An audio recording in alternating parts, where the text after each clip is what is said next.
Missing someone, love with all your heart. Missing someone, love with heart. What's up, guys? Welcome back to my channel. So this week's episode, I am going to show you pretty much a classic highlight on what I traditionally would do on a classic blonde client.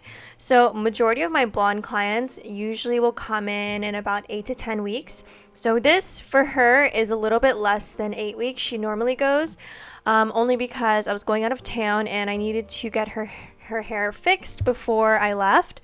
So this is a little bit of a short route, but typically she would have waited like an extra week or so. But I am going to show you how I would highlight this to make it look super solid and keep your blondes feeling super bright and just like a full blonde rather than like a lived-in blonde for clients who just love to have everything super light but still keeping it highlighted.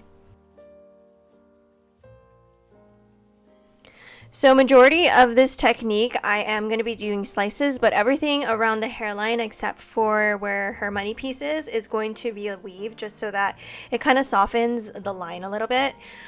For this client, we're not going to be shadow rooting her because she doesn't like when there's dark at all. So we like to just do the bright toner all over.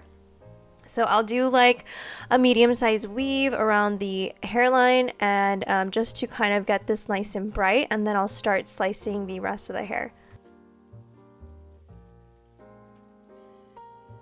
And to start off with her lightener, I am using the Schwarzkopf Blonde Me lightener, and I mixed up a first bowl of like 6 and 20 volume equal parts, and I like to mix that 1 to 2 with the developer.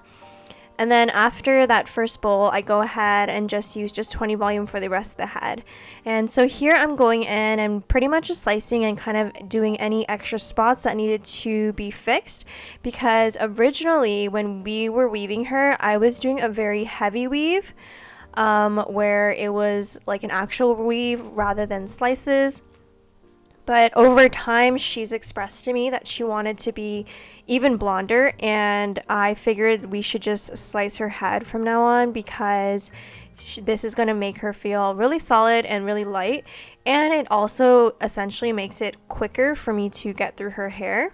So when switching up a weave pattern on a client, it does take multiple sessions to get everything nice and even and solid. This is probably like my third time trying to like weave or like slice everything to make it super solid and even, so it will just gradually over time just kind of get more solid. And after this session, I was really able to get out a lot of the dark that I had left from her previous weave pattern that we did. So essentially what I like to do whenever I highlight clients is I will try and pick up any negative space or dark hair that I left out of the weave from their previous appointment. This way, this is going to keep their ends nice and solid, and it's really easy for me to kind of go through the hair and pick up where I left off last time. So as you can see, after I had finished detailing her hairline, I'm just kind of going up the center section of her head and just doing slices all the way up. And my sectioning or spacing between my slices are pretty close together. This is because I want her to be as blonde as possible. And next time when she comes in, I'll just be able to really see all of the hairs that I left out this appointment. So it's going to be really easy for me to finally get her super solid. And then when she comes in for her 8 to 10 week touch-ups in between, it's going to be really easy for me to touch her hair up because it's going to be super obvious to where these slices were before. So as I'm hitting her front money piece here, I am making this even extra solid. So here I'm not leaving any negative space at all. I am pretty much doing slices back to back. And since the money piece area is where we had touched up last time, this is where you can see the root is really, really tiny because she didn't really wait that long for this appointment. So the root there is so tiny, and I'm just being very careful to not overlap on her previously lightened hair and just kind of hit the areas that is necessary. But I do quite a bit of slices before I move on and connect the rest of the mohawk to the money piece. On my blondes who are very heavily weaved like this, I do like to do more than like the standard 3 or 4 slices for their money piece, just so that they feel super blonde.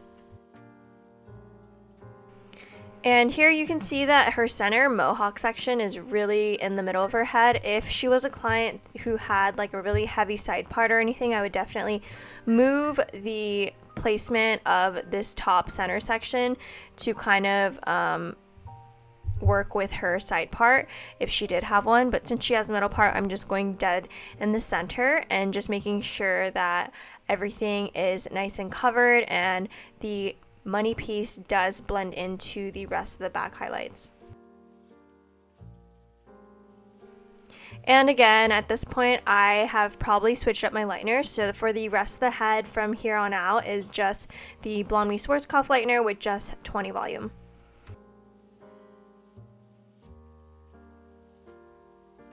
So as I'm moving on to the sides, I am doing a few slices back to back just to kind of connect that front money piece to the rest of the hair. And then everything above like that ear, since it is part of the hairline in the back, I'm going to weave that to kind of create a little bit of softness. And then pretty much the rest of the head on the sides here, I will kind of alternate doing like more of a slice or a heavy weave, just depending on what the section looks like. But this side here, since this is really the inside, this is okay to leave it a little bit more dimensional compared to the top part, because this is what hides on the sides, and the top part is really where you want to focus doing the heavier portion of your highlights, because that's where she parts her hair. So right now you can see I'm pretty much correcting my old weave pattern and just making it a full slice, so that next time we can make sure that it's just slices throughout the whole head and just makes it super easy to retouch for next time. So I rinse out my clients' foils according to when they're ready. So since we started in the back and the mohawk, all of that has already been rinsed off. So now I'm just going in and pulling out the foils from the sides that were done last. And since we want to have a really bright blonde, the level that I'm really looking for with her foils are a level 10. So later I'm going to be toning her with a demi-permanent, which is an acidic based color, and we will be using a level 10 violet. So that is going to help cancel out the yellow tones in her hair, but won't be violet because it is such a light level at a level 10. So before we begin toning, I do want to kind of do a little bit of a pre-tone on her with some purple shampoo. So I'm going to be using the Pulp Right Barcelona purple shampoo, which is a very thick purple shampoo. And I'm just going to like lather it and be super generous with this over the hair. And just make sure that I'm putting it all over from roots to ends. And I'm going to leave this purple shampoo on for a few minutes just to kind of help pre-tone and cancel out some of the yellow in her hair. I do find that doing a pre-tone does help create the brightness in the hair and makes the toner last a little bit longer.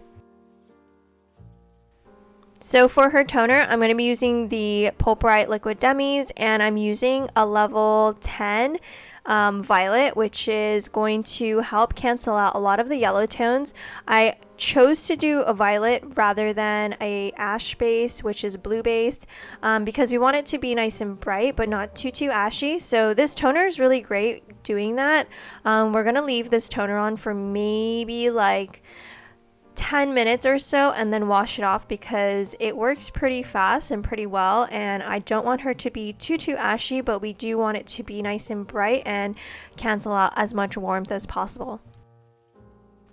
Alrighty guys, so here is the finished look. This is my classic bright highlighting technique that I use on a lot of my blonde clients that always want to feel even blonder each time they come in. I feel like this is great for clients who don't like too much dimension, who want to look very solid but not technically a bleach in tone just yet. It gives them the perfect amount of brightness and dimension and keeps it lower maintenance so that they could go a little bit longer towards that 8 to 10 weeks in between highlighting touch-ups.